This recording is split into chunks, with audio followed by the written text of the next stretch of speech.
The insult came wrapped in pity, which made it worse. Poor creature, the Vornathi merchant said, holding up a bolt of fabric. She cannot even see the quality markings. How do humans survive in space when they are so broken? Dr. Amara Okonkwo kept her face calm. She had heard this before. Every human in the galaxy had heard this before. The fabric looked plain gray to her, but she knew it was covered in infrared patterns that most alien species could see easily. I will take 2 meters, Amara said quietly. The price listed is fair. The merchant made a clicking sound of surprise. Around them, the busy market of Galactic Station 12 continued its noise. Hundreds of species moved through the crowded space, buying and selling goods from 1,000 worlds. Amara was one of only 12 humans on the entire station.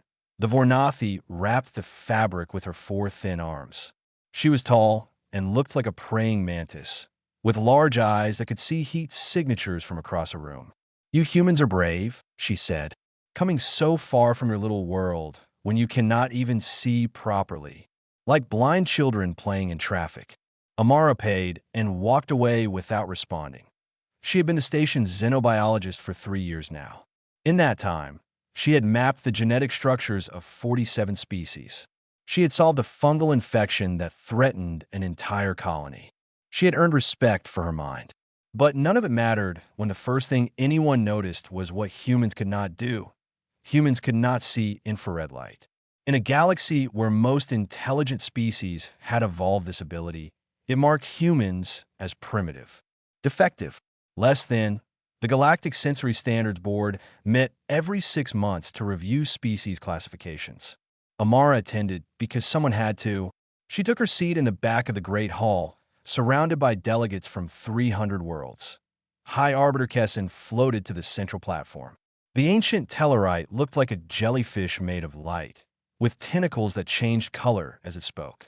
Kessin had led the board for 200 years and believed deeply in sensory rankings. We will now address the human petition for full trading rights, Kessin announced. Amara stood. High Arbiter, humans have contributed significantly to galactic science and culture. We ask only for the same commercial access granted to other spacefaring species.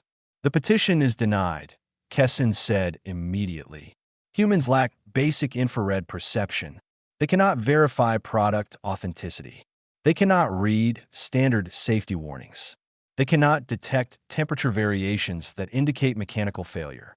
Until humans develop proper sensory organs or acceptable technological replacements, they remain a level 3 species with restricted access.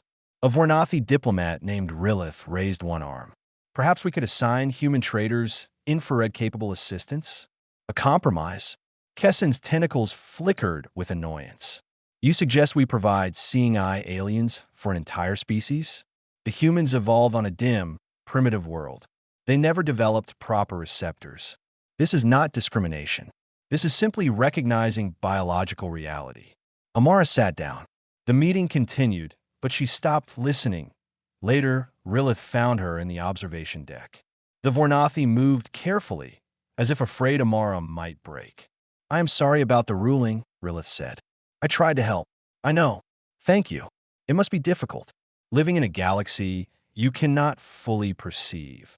Rilith's voice was gentle, the way someone might speak to a person in a wheelchair. If you ever need assistance reading signs or documents, I would be happy to help. Amara looked out at the stars. To Rilith, the view probably included heat signatures from distant ships, temperature gradients in the nebula nearby, infrared communications beaming between stations. To Amara, it was just stars against blackness. But what stars they were! She could see the red giant in the corner shifting through 17 shades of crimson.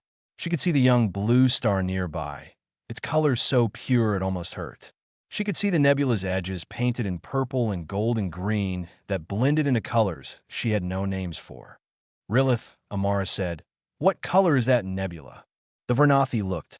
It is warm on the edges, cool in the center, the standard thermal pattern. But what color? I do not understand the question. It is a nebula. It has temperature. What else would it have? Amara smiled sadly. Nothing. Never mind. Her communicator buzzed. A message from Earth. Her niece Una would arrive in 3 days, bringing samples of her artwork for a cultural exhibition. Amara felt a small warmth in her chest. It would be good to see family. To speak with someone who understood. An alarm interrupted her thoughts. Across the observation deck, screens flashed with emergency alerts. A cargo ship had lost navigation control and was drifting toward the station. Alien engineers rushed to help, scanning the ship with infrared sensors.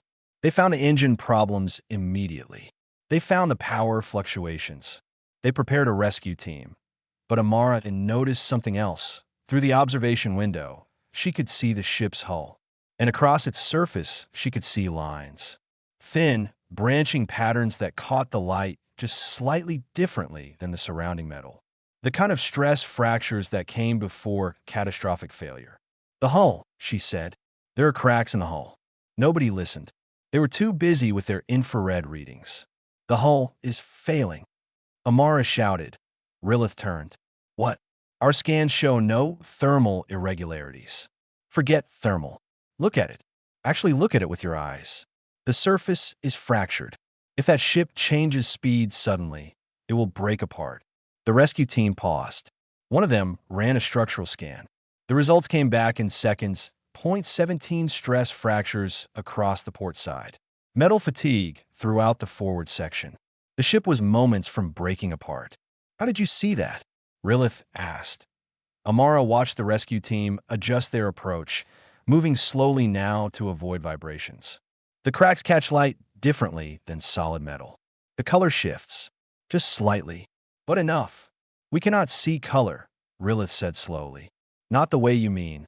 I know, Amara said. Nobody here can. She walked away, leaving the Vornathi staring at a ship full of details she would never perceive.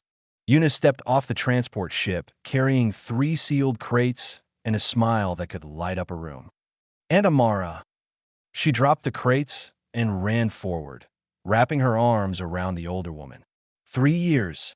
3 years since I've seen you in person. Amara held her niece tight. Una was 24 now, an artist who had never left Earth until this trip. She had her mother's eyes and her father's stubborn chin. She also had absolutely no patience for alien nonsense. Is it true they call us blind? Una asked as they walked through the arrival terminal. The message boards on Earth are full of stories. It is true, but today is not about that. Today is about your exhibition. Rilith waited for them near the customs area. The Vornathi diplomat had volunteered to help with the visit, claiming she wanted to learn more about human culture. Amara suspected guilt played a role. Since the cargo ship incident, Rilith had been asking questions. Lots of questions. Welcome to Galactic Station 12, Rilith said formally. I'm honored to meet a human artist. Una shook her hand without hesitation. Most humans felt nervous around Vornathi. The mantis-like appearance unsettled them. But Una treated everyone the same. Thank you for helping with the exhibition, Una said. I hope aliens like Earth art. I'm certain they will find it interesting. The Cultural Exchange Center was a large space with white walls and adjustable lighting. Una began unpacking her crates while Amara and Rilith watched. The first painting emerged wrapped in protective cloth. Una removed the covering with careful hands. The painting showed an Earth sunset, but not just any sunset. Una had captured every shade of orange and red and pink that the sky could produce. The colors blended into each other in ways that seemed impossible. Dark crimson at the top faded into bright orange, then soft peach, then pale yellow near the horizon. Beautiful, Amara whispered. Rilith tilted her head, then tilted it the other way. I do not understand. This appears to be a solid block of color. Perhaps 2 colors near the bottom. Is this abstract art? Una blinked. This painting has over 50 distinct shades. Can you not see them? I see. Warm color. And slightly less warm color below it. Amara had expected this, but watching it happen still hurt. She stepped closer to the painting. Here, she said, pointing. This section is coral. Next to it is salmon. Below that is peach. And here, this is tangerine fading into amber. Rilith stared. Those are all the same color. They are not. More paintings came out. Portraits where skin tones shifted with emotion. Landscapes where forests showed hundreds of shades of green. Abstract pieces that played with color gradients, so subtle they were almost mathematical. To Rilith. Most of them looked like solid blocks. Some had 2 or 3 colors. None had more than 12 that she could identify. This is not possible, the Vornathi said finally. You're claiming to see differences that do not exist. Yuna reached into her supplies and pulled out a box of paint samples. Small squares of color, each slightly different from the next. She spread them across a table. Sort these by color, Eunice said. Group similar ones together. Rilith worked quickly. Within minutes, she had organized the samples into 5 neat piles. There, 5 color groups. Red, orange, yellow, light, and dark. Yuna looked at the piles. Then she began sorting them herself. 10 minutes later, the same samples sat in 47 separate groups. This pile you called red contains crimson, burgundy, scarlet, ruby, cherry, and maroon, Eunice said quietly. They are not similar. They are completely different colors. Rilith picked up 2 samples from the red pile. She held them next to each other. She moved them closer to her eyes. She used her infrared vision to check their temperatures. They are identical, she said. They are not. One is warmer. One has more blue. A human child could tell them apart. Silence filled the room. Rilith set down the samples with shaking hands. How many colors can humans see? She asked. Amara answered. Approximately 10 million distinct shades. Our eyes have 3 types of color receptors. Most species in the galaxy have 1 or 2. Some have none at all. But you cannot see infrared. No, our eyes traded infrared range for color resolution. We see less of the spectrum, but we see what we see in much greater detail. Rilith looked around the room. At the paintings. At the paint samples. At the 2 humans who had just overturned everything she believed about their species. We call you blind, she said slowly. We pity you for what you cannot see. But you have been looking at our worlds and our art and our faces this whole time. And to you, we must seem colorblind, Amara said gently. Yes, severely colorblind. Most galactic species can distinguish between 100,000 and 1 million colors at most. Many see far fewer. You traded color range for infrared sensitivity. Both are valid evolutionary choices. Why did you never tell us? Amara laughed, but there was no humor in it. We tried, many times. But when humans talked about colors you could not see, you assumed we were making things up, or experiencing hallucinations, or trying to claim abilities we did not have. After a while, we stopped trying. Yuna had finished setting up her exhibition. The paintings hung on the walls, glowing with colors that Rilith would never fully appreciate. Beautiful things that existed in a world she could not enter. You never asked what we could see, Amara said. Only what we could not. An alarm cut through the moment. Emergency broadcasts filled every screen. A plague ship had been detected. A virus that had killed 3 colony worlds. Quarantine markings damaged. Contents unknown. The galaxy had a problem that infrared vision could not solve, and somewhere in the chaos of the announcement, Rilith looked at the humans with new eyes. What else, she asked quietly, have we been missing? Panic spread through Galactic Station 12 like fire through dry grass. The plague ship hung in holding orbit, its dark hull visible through every observation window.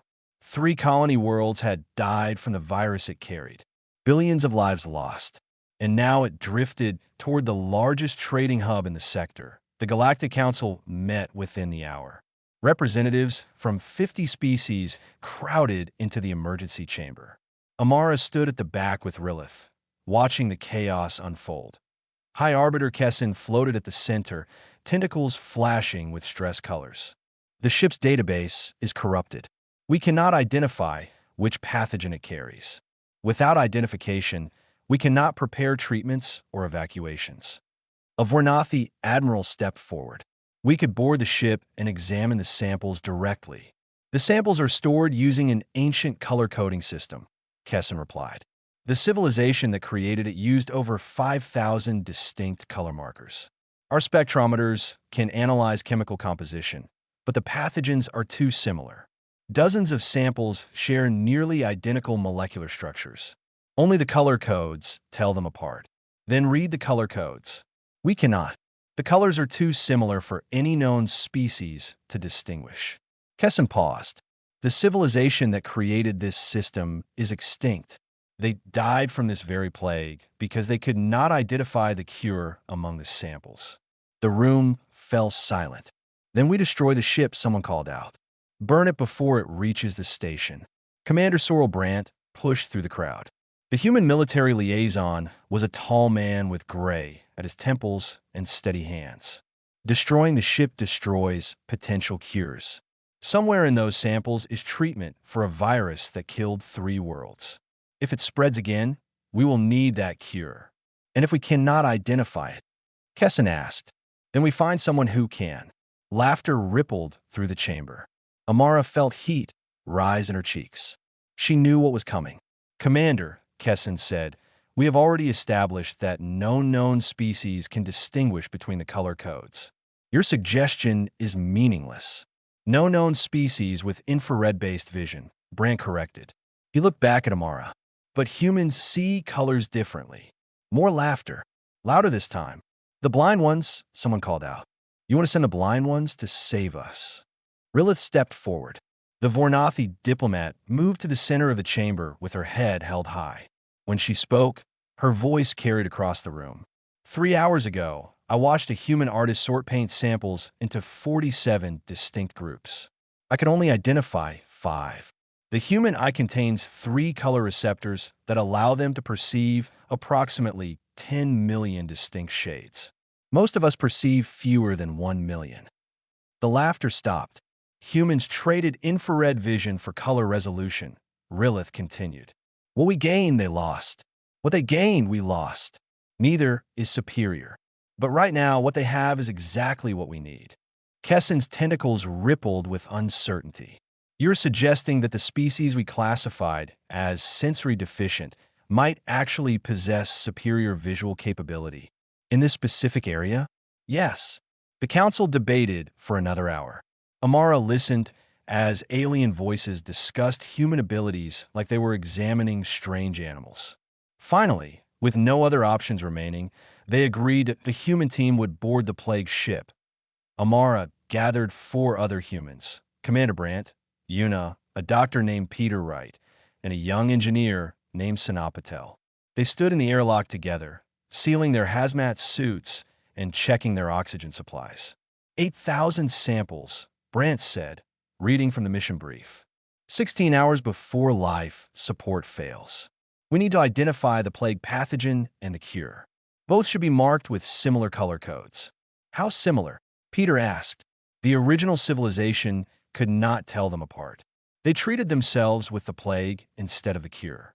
That is how they went extinct. Nobody spoke for a moment. Yuna laughed nervously. No pressure then. The airlock opened. The plague ship waited, cold and silent, a tomb filled with death in tiny containers. Through the observation windows of the station, hundreds of aliens watched the small human team cross the gap between ships. Most had spent years mocking humans as primitive, defective, blind. Now those same blind humans walked toward a darkness that all the infrared vision in the galaxy could not illuminate. Rilith stood at the observation deck, her large eyes fixed on the distant figures. A young Vornathi technician joined her. They are going to die for nothing, the technician whispered. Humans cannot even see properly. What can they possibly do that our technology cannot? Rilith watched Amara disappear into the plague ship's airlock. They can see colors we do not have names for. They can distinguish shades that our instruments call identical. They can look at a painting and find 50 hues where we find one. And that matters. Today, that matters more than anything else in the galaxy. The airlock sealed behind the humans. The observation screens showed them entering the sample storage area. Row after row of containers stretched into the darkness. Thousands of colored labels. Millions of possible combinations. The fate of the station rested on 5 pairs of human eyes. And somewhere in that floating morgue, marked in shades of amber and crimson and gold, a cure waited to be found. The storage room stretched endlessly into darkness. Amara moved her flashlight across the walls, illuminating row after row of sample containers. Each one was no larger than her thumb. Each one held something that could save a world or destroy it. 8,000 containers, Sanaa said softly. We have 16 hours. That is 2 containers per minute with no breaks. Then we work fast. Brand had already moved to the first row. The color codes use 3 bands per sample. Look for combinations with amber as the primary band. That is where the plague family should be located. They spread out across the room. The work was simple but exhausting. Pick up a container. Examine the 3 colored bands. Record the exact shades. Move to the next one. For the first hour, they found nothing unusual. Containers in blue and green combinations. Purple and silver pairs. Colors that meant nothing to the dead civilization's medical system. Then Yuna called out, "Here, amber primary band. Second band is crimson. Third is gold." Amara rushed over. She held her own light against the container, examining the colors with trained eyes. This matches the plague description. Amber, crimson, gold. Mark it and keep it separate. They found 17 more with the same combination over the next 3 hours. 17 samples of the virus that had ended 3 worlds. Amara looked at the small pile and felt her stomach turn. So much death in such small packages. "We need the cure," Peter said. "Similar colors, but different." That is what the record said. "Keep looking." Hour 5. Hour 6. The team worked in near silence, speaking only when they found something relevant. Their eyes burned from constant focus. Their backs ached from bending over containers. Yuna found the answer in hour 7. Amara. Her voice was strange. "Tight. Come here. Now." The container in Yuna's hand looked almost identical to the plague samples. Amber primary band. Crimson second band. But the third band, silver, Amara breathed. Not gold. Silver. They are almost the same shade. Yuna held the container up to the light. Gold has a slight yellow warmth. Silver has a blue coolness. The difference is maybe 5 nanometers on the spectrum. 5 nanometers. Amara took the container gently. The original civilization could not see the difference. They looked at these 2 colors and saw the same thing. So when they got sick, they treated themselves with the plague instead of the cure. And they all died, Brant said quietly. They found 34 cure samples over the next 2 hours. Each one marked with that crucial silver band instead of gold. Each one representing the difference between life and death, visible only to eyes that could see 5 nanometers of difference. Sanaa had been working in the ship's record room. She returned with a data pad, her face pale. "I found their final records," she said.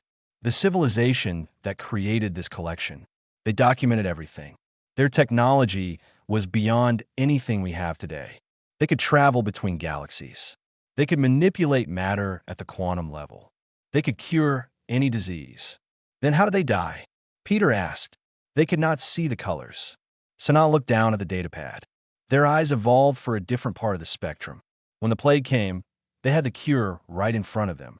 But they could not tell which container held salvation and which held death. So they guessed. And they guessed wrong. Amara looked at the 2 piles of samples. Plague and cure, separated by a shade of color so subtle that the greatest civilization in galactic history could not perceive it. "How many?" she asked. "How many of them died?" 47 billion across 12 worlds. All because they could not see the difference between gold and silver. The room fell silent. Somewhere in the ship, a pipe groaned. The old structure shifting, settling. "We need to get these samples back to the station," Brant said. "Medical teams are waiting." They packed the cure samples carefully. Each container was placed in protective foam, then sealed in cases designed for biological transport. The plague samples were handled with even more care. Amara carried the case toward the airlock. Through the small window, she could see the station in the distance. Lights blinking, ships moving, millions of beings waiting to learn if they would live or die. The ship shuddered. Lights flickered. Alarms began to wail. A voice spoke in a language that had been dead for 10,000 years. Self-destruct sequence activated. Sanaa ran to a control panel. Her fingers moved across unfamiliar symbols. The security system. We triggered something when we moved the plague samples. Can you stop it? I do not know. The deactivation sequence requires. She stared at the screen. It requires a color code. 49 shades of red. Press them in order from lightest to darkest. On the control panel, 49 buttons glowed red. Each one a slightly different shade. Each one looking almost identical to the one beside it. But not to human eyes. Never to human eyes. Commander, Amara said, you mentioned you used to paint. Brant stepped forward. His hand steadied. His eyes focused on the buttons. Lightest to darkest. I can see the order. I can see it. How long do we have? Una asked. The dead voice answered. Destruction in 10 minutes. Brant began pressing buttons. The fate of the mission, the cure, and 5 human lives depended on his ability to see 49 shades of red 0.1 nanometer at a time. Brant's finger hovered over the first button, 49 shades of red. All nearly identical. All deadly if pressed in the wrong order. Behind him, the self-destruct countdown continued its patient march toward 0. 9 minutes, Sana called out. He pressed the first button. The lightest shade. Almost pink. The panel beeped in acceptance. The second button was slightly darker. Still pink, but warmer. Press. Third, fourth, fifth. The reds grew deeper. Shifting from pale, rose toward true crimson. Brant's eyes moved across the panel, reading colors like words on a page. 8 minutes. The 10th button made him pause. 2 choices looked identical. Both were the same shade of cherry red. Both seemed to exist in exactly the same place on the spectrum. Amara, he said without turning, look at buttons 10 and 11. Which is lighter? She stepped beside him. Her eyes narrowed. 11 has a slight blue undertone. 10 is pure red. 10 comes first. He pressed 10. The panel accepted it. 7 minutes. 15 buttons done. The red was deepening now, moving from cherry toward burgundy. The differences between shades grew smaller with each button. What had been obvious variations became invisible suggestions. Only human eyes could read them. This is impossible, Peter muttered. The differences are microscopic. Quiet, Brant said. His voice was steady, but his hands had started to shake. I need to concentrate. 20 buttons. 25. The red was dark now, the color of old wine. The remaining buttons all looked black in the dim light. But they were not black. They were shades of red so deep that they touched the edge of human vision. 5 minutes. 30 buttons pressed. 19 remaining. Brant wiped sweat from his forehead. His eyes burned from strain. I cannot see the difference between 31 and 32, he admitted. Una stepped forward. The artist knelt beside the panel, bringing her face close to the buttons. 32 has warmth, like there is a tiny sun behind it. 31 is cold, dead. Press 32 first. He trusted her. He pressed. The panel accepted. For minutes. 40 buttons done. The remaining 9 buttons looked absolutely identical. Dark crimson that had swallowed all light. Even Brant's trained eyes struggled to find differences. We need all of us, Amara said. Everyone look. Find any shade variation. Anything at all. 5 humans crowded around the panel. 5 pairs of eyes that could see 10 million colors stared at 9 buttons that aliens would call identical. 43 has a purple hint, Peter said. 45 is more orange than 44, Sana added. 47 is the darkest, Una confirmed. Then 48. Then 49. 3 minutes. Brant pressed 41. Then 42. The panel accepted both. 43 made him hesitate. His instinct said one thing. Peter had said another. The button's purple hint was so faint it might have been imagination. Trust your team, Amara said quietly. He pressed the button Peter had identified. Accepted. 2 minutes. 44. 45. 46. Each press felt like a heartbeat.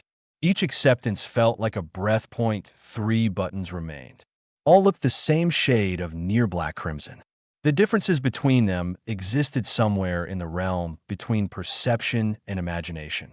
1 minute. Brant's finger hovered. Una had identified the order. 47 was darkest, then 48, then 49. But looking at them now, he was not sure. They seemed to shift under his gaze. Trick of the light. Trick of the mind. 40 seconds. He closed his eyes, remembered his art training, remembered mixing paints as a young man, remembered how colors spoke to him before he gave up painting for a military career. When he opened his eyes, he saw the truth. 47 had weight. Density. It pulled light into itself and refused to let go. 48 was lighter by fraction of a fraction. 49 was the lightest of the three. Still dark, still crimson, but touched by something almost invisible. A hint of life in a color of death. He pressed them in order. The panel flashed green. The alarm stopped. The ancient voice spoke one final word before falling silent forever. Accepted. Nobody moved for a long moment. They stood in the darkness of a dead ship, breathing recycled air, holding samples that could save millions of lives. The station glowed through the observation window, patient and waiting. "We need to go," Amara finally said. "The medical teams are waiting." They gathered the sample cases and moved toward the airlock. The ship groaned around them, settling back into sleep. It had protected its secrets for 10,000 years. Today, human eyes had finally unlocked them. Rilith waited on the other side of the airlock. Behind her, hundreds of aliens crowded the observation deck. They had watched everything on the broadcast feeds. They had seen humans distinguish between colors that no instrument could separate. They had watched Brant press 49 buttons while death counted down above his head. The airlock opened. The human stepped through, carrying cases filled with hope. High Arbiter Kessin floated forward. The ancient Tellarite's tentacles hung limp at its sides. For the first time in 200 years, Kessin had nothing to say. Finally, the words came. "We measured you by what you lacked. We ranked you by our own standards. We called you blind." Kessin paused. "We were wrong." Amara handed the sample case to a waiting medical team. "The cure samples are marked with silver bands. The plague samples have gold. Do not confuse them. We cannot see the difference," the lead doctor admitted. "Then we will help you." Amara looked back at her team, at Brant with his shaking hands, at Yuna with her artist's eyes, at Peter and Sanaa who had helped red colors in the darkness. "That is what we do," she said. "We see things you cannot see, just like you see things we cannot see. Neither makes us better or worse. It makes us different." She walked past Kessin, past Rilith, past the watching crowds. Behind her, the galaxy began to understand what it had been missing. 6 months changed everything. The market district of Galactic Station 12 looked different now. Not in structure or layout. The same vendors still occupied the same stalls. The same crowds still moved through the same corridors. But the signs had changed. The attitudes had shifted. And where humans once walked with heads down, they now walked with pride. Amara passed through the morning rush on her way to the new human sensory pavilion. The Vornathi merchant who had once called her a blind creature now waved in greeting. "Dr. Okonkwo, my daughter wants to visit your exhibition. She has been asking every day. Bring her tomorrow. We have new displays from Earth artists. She wants to see colors. Real colors. Whatever those are." Amara smiled and kept walking. Whatever those are. The whole galaxy was asking that question now. The Galactic Sensory Standards Board no longer existed. High Arbiter Kessin had dissolved it personally, replacing the ranking system with a new organization focused on cooperation. Different species had different strengths. That was not a hierarchy to enforce, but a diversity to celebrate. The human sensory pavilion occupied what had once been an empty warehouse. Now, it was the most visited attraction on the station. Amara entered through the main doors and found Rilith waiting. "The new displays are ready," the Vornathi said. Yuna finished installing them this morning. They walked together through corridors filled with art. Human paintings covered every wall. Each one showed the galaxy in colors that most species could never see naturally. Special displays allowed visitors to experience human color perception through technology. Aliens stood before screens showing their own home worlds, seeing them for the first time in full human visible color. A Vornathi child pressed her face against a display showing flowers from her planet. The screen translated colors through special filters, letting her see what human eyes would see. "They are so different," she whispered. Each one is different.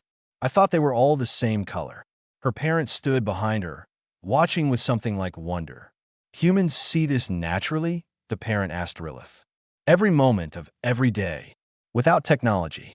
Without effort. They simply open their eyes and see.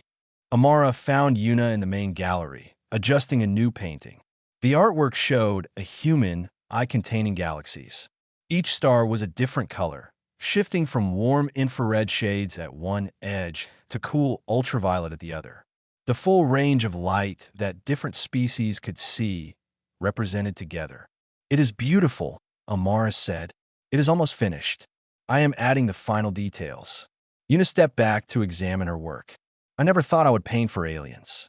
I never thought they would care. They care now. The gallery doors opened. Commander Brant entered, carrying a frame wrapped in cloth. He had returned to painting after the plague ship. His military career was effectively over. He had found something better. Where should I hang this? He asked. Amara helped him unwrap the painting. It showed a Vornathi sunset as humans would see it. Colors that the Vornathi themselves could never perceive naturally. Rich oranges and purples and pinks that their eyes translated as simple temperature variations. Near the entrance, Eunice said, "Let be the first thing they see." They hung the painting together. 3 humans doing work that would have seemed impossible a year ago. Teaching a galaxy to see. Rilith watched from the doorway. "The Council has approved your proposal," she said. "The Joint Sensory Exchange Program will begin next month. Humans teaching color perception. Vornathi teaching infrared awareness. Other species sharing their own unique abilities." Good. Amara looked around the gallery. This is how it should have been from the start. We were afraid of what we did not understand. We ranked what we should have appreciated. We mocked what we should have learned from. Rilith moved to stand beside her friend. "I'm sorry. For everything. You tried to help us. Even when you thought we were inferior. That matters." A commotion at the entrance drew their attention. A group of young aliens had arrived, students from a dozen different species. They gathered before Brant's painting, pointing and chattering. "Is this really what Vornathi's sunsets look like?" one asked. "To human eyes, yes. It is so beautiful. So many colors." A young Vornathi in the group stared at the painting of her own world. Her eyes could not see the colors directly, but the description of what humans saw that she understood. "We live in a more beautiful place than we know," she said softly. Amara thought about the journey that had brought them here. The insults, the dismissals, the constant reminder that humans could not see properly. All of it had been wrong. Not because infrared vision was not valuable, but because different did not mean deficient. The plague ship cure had saved 2 colony worlds already. More would follow. Human color specialists were now in demand across the galaxy. Human artists were commissioned to show aliens their own environments in new light. Human teachers were helping other species understand perception in ways they never had. And somewhere in the records of Galactic Station 12, the classification of humans had been changed. No longer level 3. No longer restricted. No longer blind. Amara stood before the mural Yuna had painted on the ceiling. A human eye containing galaxies. A simple symbol of everything they had proven. Rilith joined her, looking up. "For thousands of years," Amara said, "humans looked at the stars and wondered if we belonged out here. We wondered if we would ever be good enough. If our limitations would keep us trapped on one small world forever. And now I know the truth. We were never limited. We were just different. And sometimes, being different is exactly what the galaxy needs." The pavilion filled with visitors throughout the day. Species who had once dismissed humans came to learn from them. Children who had been taught that humans were defective discovered the truth. Slowly, one pair of eyes at a time, the galaxy learned to see. When evening came, Amara stood alone at the observation deck. The stars stretched out before her in colors that no Vornathi, no Tellarite, no infrared-seeing species would ever perceive naturally. 17 shades of crimson in that distant nebula. 40 variations of gold in the nearby sun. A universe painted in 10 million colors. She smiled. To see differently is not to see less. The galaxy was finally beginning to understand.